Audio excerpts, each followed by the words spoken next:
I just want to say I'm actually a fan of Trump, and I think there's a lot of stuff in the media which are lies. Go on. I know yourself. You're obviously anti-Trump. No, go on. What are the lies that you're unhappy about? Well, no, I just think you even said this morning. You said it's okay for him. What is it? The quote you used? It's okay to be racist again. Yeah. When? Okay. So how do you draw that conclusion? He accused Barack Obama of not having been born in America and lying about his birth certificate. So how's that racist? Birtherism is racist because Barack Obama is well, you can't. I mean, you can talk over me if you want, Stephen. But okay, no, you crack on. There have been previous presidents that have actually been white that have also not been accused of being born in America. So was that also racist? No, of course it wouldn't be racist. Who was that, by the way? I think a president from 1880. It goes back over No, come on. You're on national previous radio. You've got your ducks in a row. Tell me about the last time an American president was accused of not being born in America. I've forgotten the names. But don't be silly. Don't tease me. Of course you haven't forgotten the name. You wouldn't come on the radio and say something and then immediately fall apart in response to the first question you're asked. It's not falling apart. Okay, so let's go back to the lies that have been told about Donald Trump. Which one would you reach for first? Well, the one that you just said it's okay for the racist to come out. Well, we've just demonstrated he's very popular with racists, Stephen. I think we can all agree on that.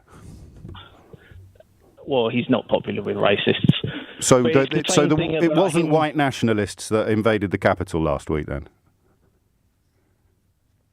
Steve Bannon, his key advisor. Steve Bannon, his key advisor during the presidential campaign, who's now been pardoned for ripping off Trump supporters. He didn't say you should wear the accusation of racism like a badge of honour. Well, that's his quote. I mean, if that's what he's saying. But that you can't just say then that everyone that marched on the Capitol is racist. I didn't. I said they were white nationalists.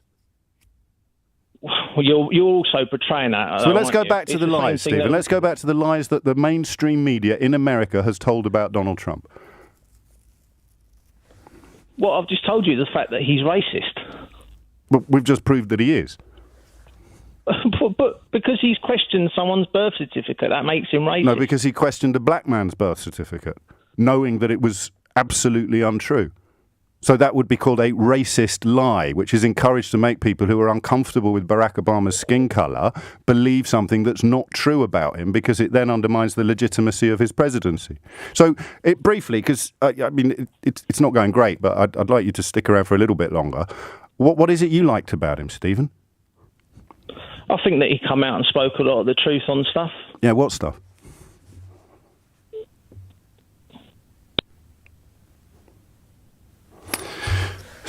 Stephen's hung up.